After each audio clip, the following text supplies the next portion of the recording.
Estás viendo Canal 2, el canal de nuestra gente.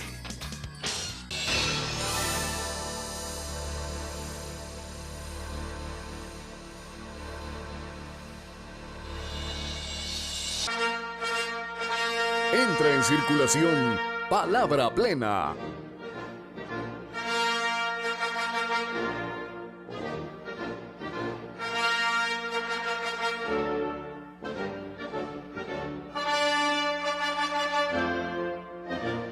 Palabra Plena.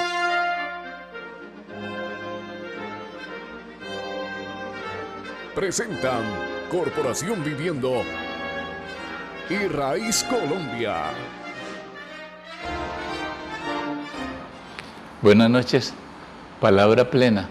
Siempre en la brega por crear las condiciones para que el otro aparezca, para que el otro que está anulado, el otro que está convertido en cosa, aparezca, y aparezca como sujeto, aparezca como un interlocutor.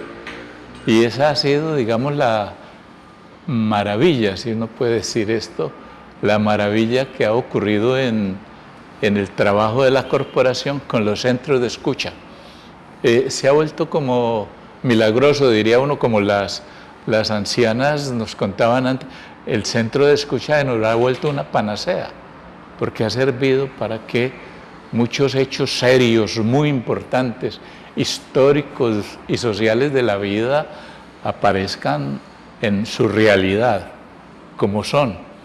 En la corporación ha habido una intervención muy interesante de Angie, que está con nosotros esta noche, nos va a contar sobre un trabajo que ella ha presentado a la universidad y que nos da testimonio de lo que pasa cuando la universidad forma a sus profesionales en el reconocimiento del ser humano, y lo que pasa cuando no, cuando esta formación de los profesionales se hace a espaldas del ser humano, o cuando la universidad no tiene el discurso propiamente universitario, sino que tiene un discurso de mercado.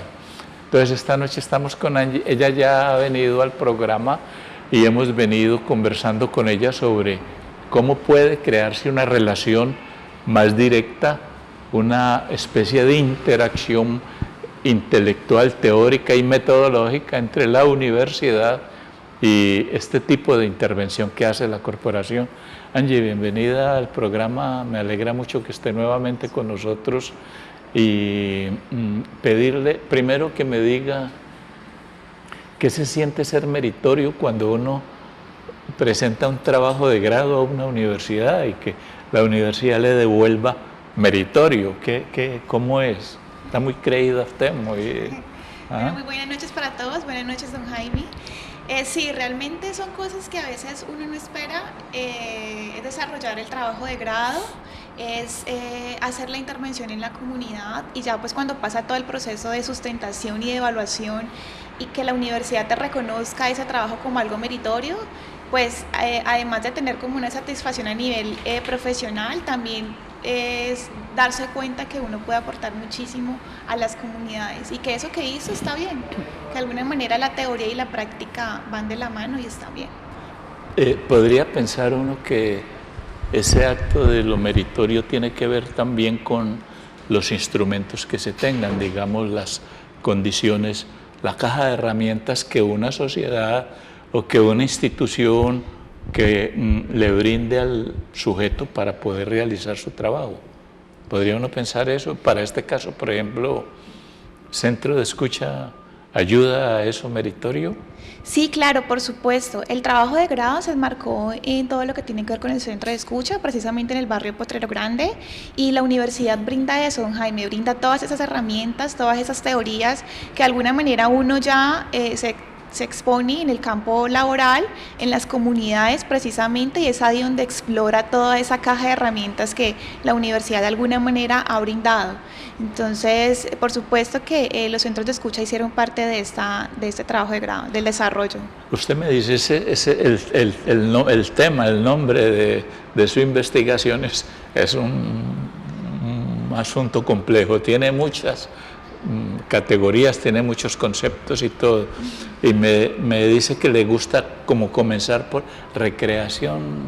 Sí, el trabajo de grado tiene como nombre algo que, bueno, se escucha por primera vez y uno diría, bueno, ¿qué No es lo voy eso? a decir porque nos acaba Entonces, el programa. ahí se nos acaba todo el programa, sí. Pero entonces, las bases que la universidad ha dado y la carrera en la que he desarrollado el trabajo de grado es de recreación, y es cómo la recreación dirigida como herramienta pedagógica puede aportar al desarrollo de trabajos comunitarios. Entonces, De trabajos comunitarios. ¿Cómo entiende uno la recreación dirigida? Porque yo no sé si me recreo o no.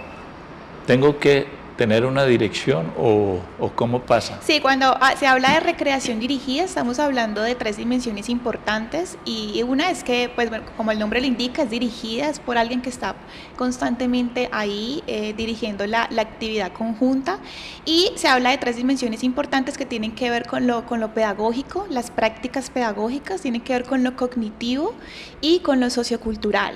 ¿Y eso qué nos dice? Nos dice que es importante tener en cuenta en las intervenciones tener en cuenta esa experiencia de vida de las personas, ese andamiaje previo con que las personas ya traen en sus historias de vida, y lo cognitivo nos habla mucho sobre cómo podemos cambiar representaciones, cómo podemos transformar situaciones, y es una de las apuestas importantes que tiene la recreación dirigida. Entonces se habla recrearse, pero con un sentido pedagógico y con un sentido de transformación, de impacto.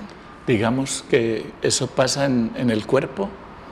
Tiene que ver con el cuerpo el sujeto, lo reconocen allí como un cuerpo que tiene unos afectos, que lo que hace, donde actúa, lo afecta de algún modo. Es decir, que puede estar triste, que puede estar, pero que ese cuerpo se expresa así. Claro, es importante no siempre llevar ese conjunto de actividades a una comunidad sin reconocer que esa persona que está ahí tiene una historia, que es un sujeto que de alguna manera tiene toda unas historias de vida que es importante tener en cuenta, tiene un contexto sociocultural, y partir desde eso en las intervenciones, desde la recreación como práctica pedagógica, es fundamental. Es fundamental. Entonces, que me estaba acordando yo que a nosotros nos decretaron el país más feliz del mundo en un momento, ¿no? ¿Se puede hacer eso así por decreto o hay que hacer algo con ese sujeto? Porque si hay una historia, pues yo creo que tenemos muy poco todavía para ser felices, ¿no? ¿Se tropiezan con esa dificultad o no?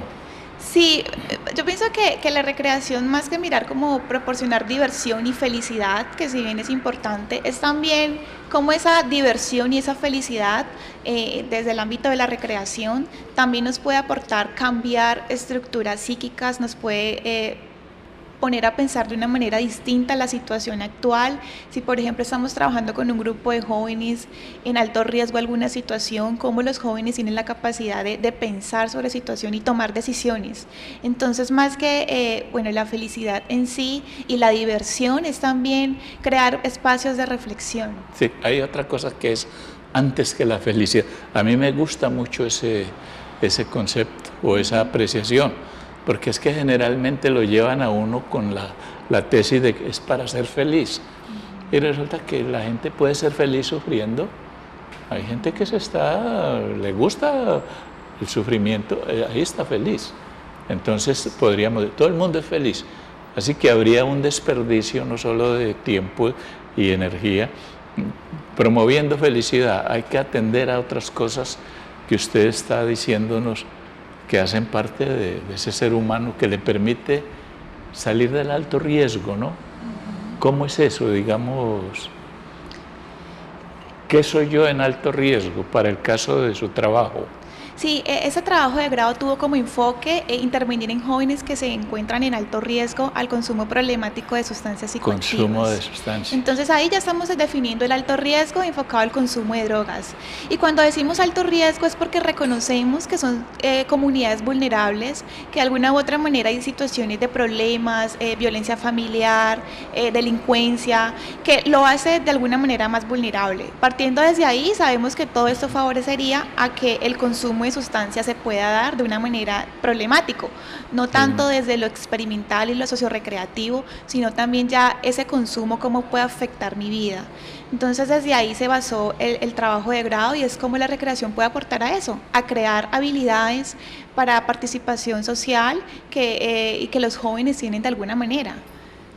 Que no son, digamos, ya la cosa de desechar, sino que se les ofrece un campo en el que dan una respuesta que les permite también asumirse, ¿no? Es decir, la acogida que les da el proyecto, pero también cómo ellos se asumen como consecuencia de ese aprendizaje, ¿no? De descubrirse, podría uno decir, de autodescubrirse. Sí. Aquí hay algo muy importante y es algo a lo que le ha apostado mucho los centros de escucha y es al tema de la inclusión social. La inclusión. Cuando hablamos de inclusión social también estamos hablando de participar y cómo los jóvenes pueden participar en escenarios de sus cotidianidades, entonces en escenarios políticos, en toma de decisiones, por ejemplo en la Junta de Acción Comunal, en la charla que se tiene con los amigos en la esquina del barrio, las decisiones que puedo tomar en mi propia casa. Entonces este trabajo de grado apostó mucho a eso, a cómo poder influir para que los jóvenes de alguna manera puedan participar en sus escenarios cotidianos y eso también beneficia los espacios de inclusión social. ¿Y de dónde le viene a usted, una persona joven, de dónde le viene este interés en estas cosas que no son fáciles, que requieren una pasión, un deseo muy claro, muy preciso? Sin duda alguna, tener la experiencia de los centros de escucha en la Corporación Vivienda y conocer esa bonita experiencia, que más que bonita experiencia por todo lo que tienes, porque uno nota y ve que generan impacto en las personas.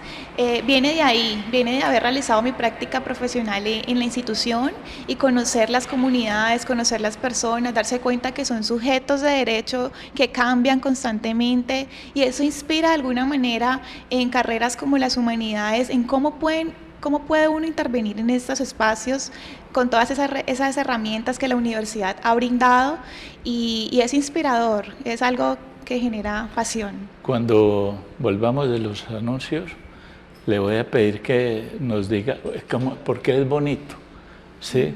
Porque me llama la atención que usted dice, esto es bonito, pero también es inspirador. Y la relación entre esta práctica que usted ha realizado y la universidad es muy interesante. Estamos con Angie, nos está contando su experiencia sobre la realización de su trabajo de grado. Un trabajo que ha sido calificado por la universidad como meritorio. Ella está vinculada a la corporación en algunas actividades y tiene su pasión. Acompáñanos, ya regresamos.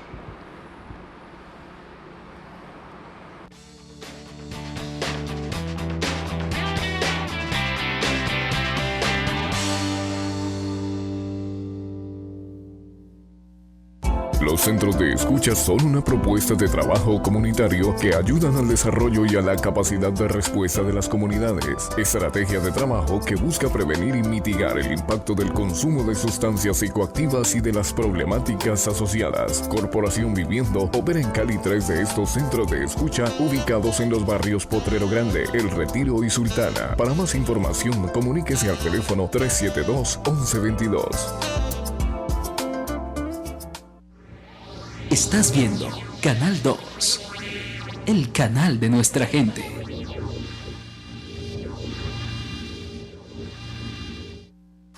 El desafío del negocio La Inclusión es un proyecto de generación de ingresos comunitarios, los cuales se desarrollan a partir de la potencialización económica y social. Promueve la creación de negocios inclusivos, los cuales permiten generar ingresos a partir de iniciativas económicas y ambientalmente sustentables y social y culturalmente inclusivas, para elaborar alternativas en pro de mejorar la calidad de vida de quienes hacen parte de él. El proyecto Desafío es operado por la Corporación Viviendo en el barrio Potrero Grande. Para más información, comuníquese al teléfono 372-1122.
es muy importante todo lo que se pueda decir, todo lo que se pueda pensar sobre el papel que puede jugar la universidad en la solución de los problemas de orden social, cómo está formando sus profesionales. Y Angie en su trabajo ha hecho una propuesta que tiene que ver con cómo es esa interacción, cómo aparece esa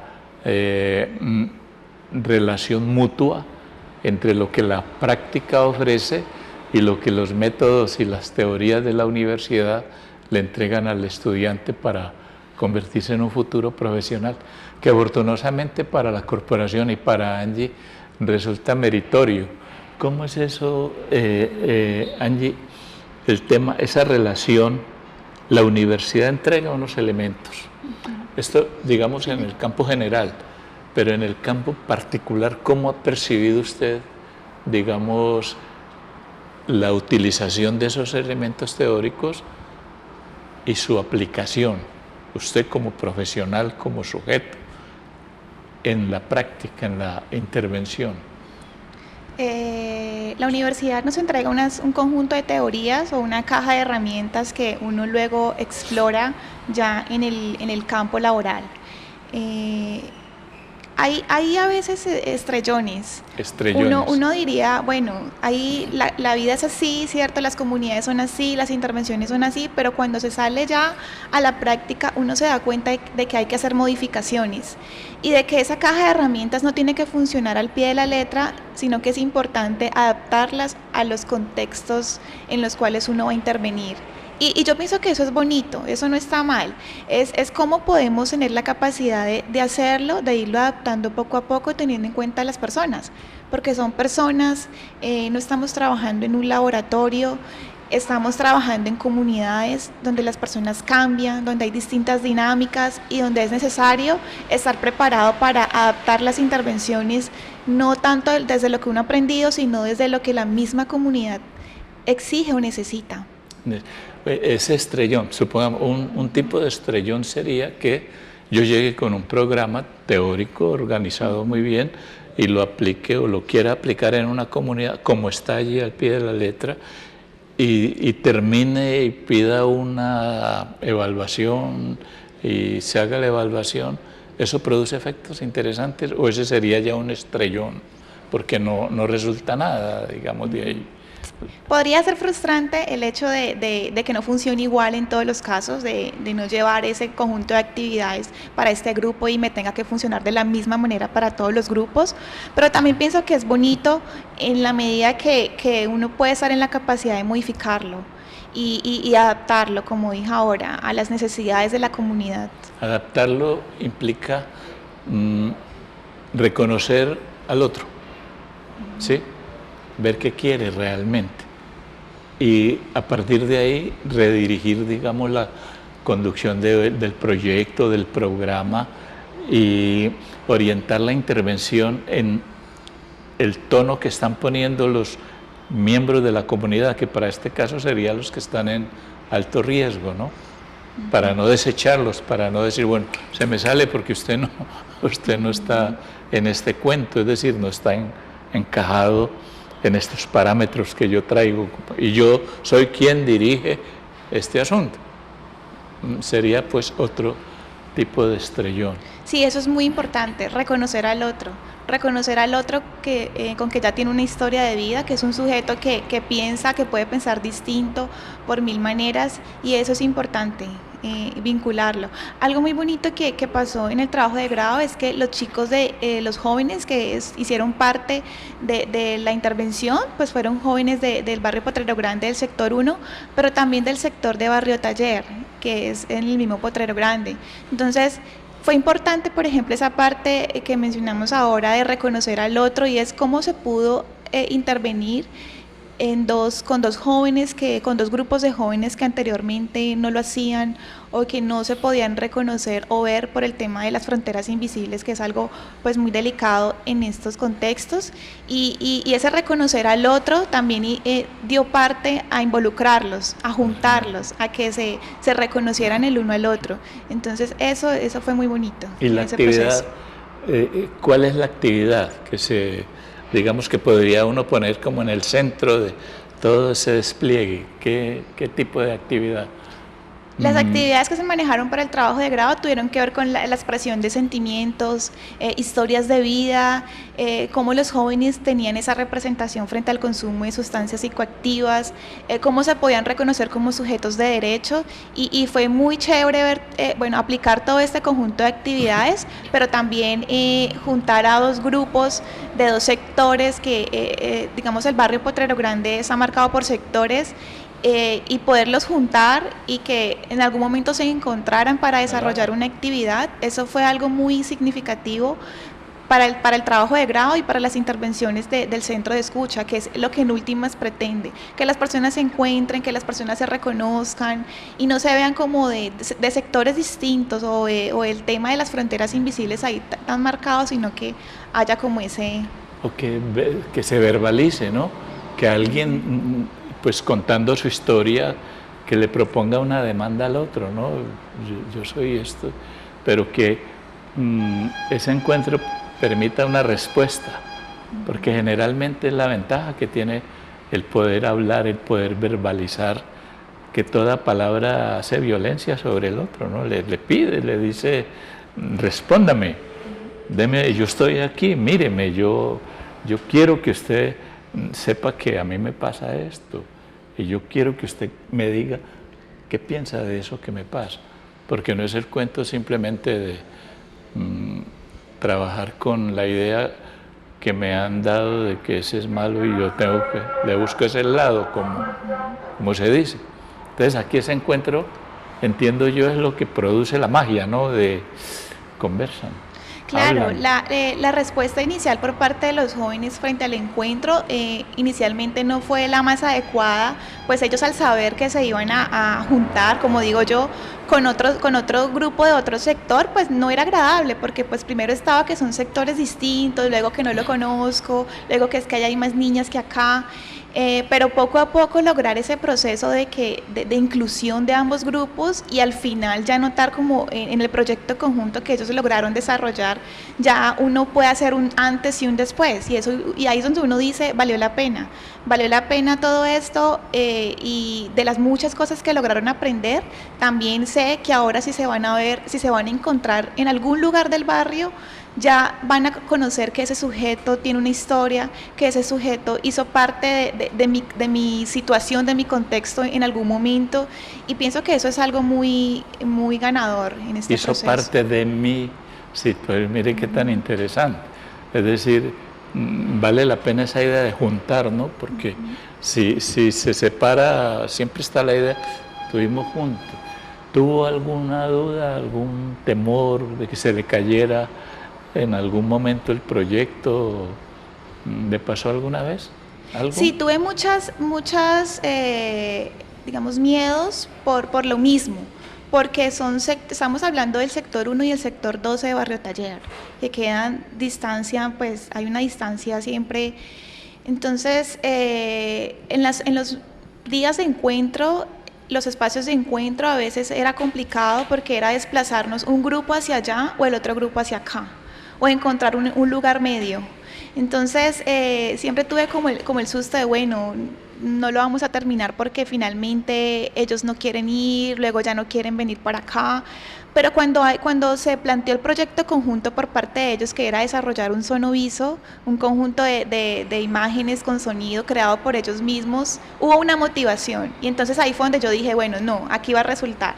Y efectivamente, el proyecto de conjunto, ese trabajo por el que todos iban a luchar al final, hizo que de alguna manera se reunieran, conversaran, hablaran, y ahí se fue perdiendo el miedo. ¿Qué le diría usted a la universidad a través de esta experiencia suya? Está puesta ya como sujeto en la investigación, que es muy importante, porque usted dice, ahí me di cuenta, ahí tal cosa. ¿Qué le diría a la universidad? Seguiría apoyando esas cajas de herramientas de teoría que nos brindan constantemente, específicamente en las carreras de las ciencias humanas o de las humanidades, pero también es ponernos cada vez en situaciones de prácticas profesionales donde nos pongamos a prueba, y no solamente a prueba de mirar qué aprendimos, si lo aprendimos bien o mal, sino también cómo reconocemos a las comunidades, cómo reconocemos a la sociedad, y estarlo retroalimentando, algo así como un semillero de investigación en el que constantemente se esté poniendo a la mesa ese conjunto de aprendizajes que se tienen en lo práctico ya.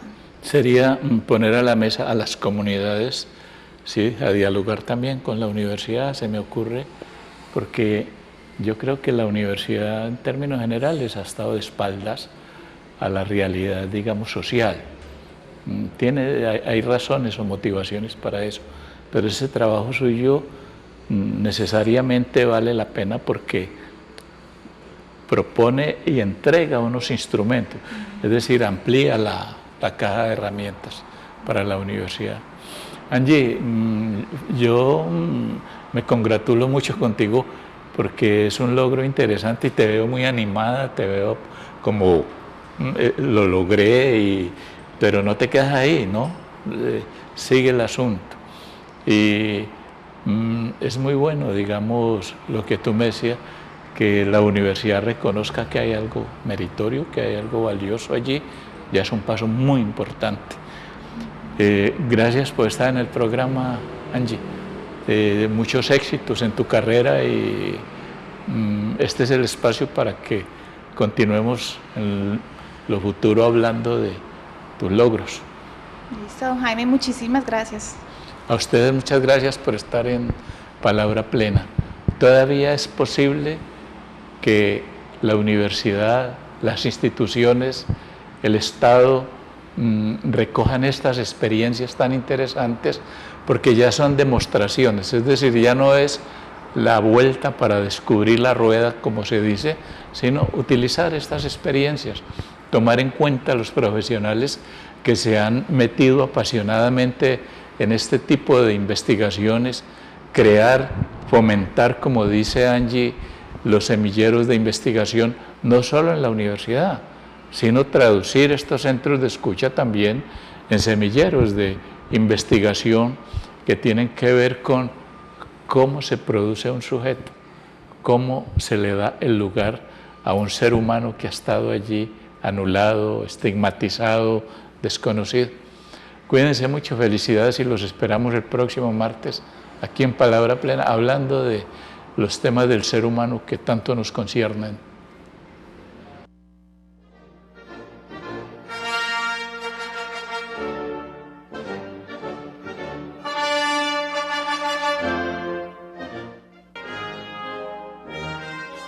Palabra Plena. Corporación Viviendo y Raíz Colombia. Daylight come and me don't want go home. Jason!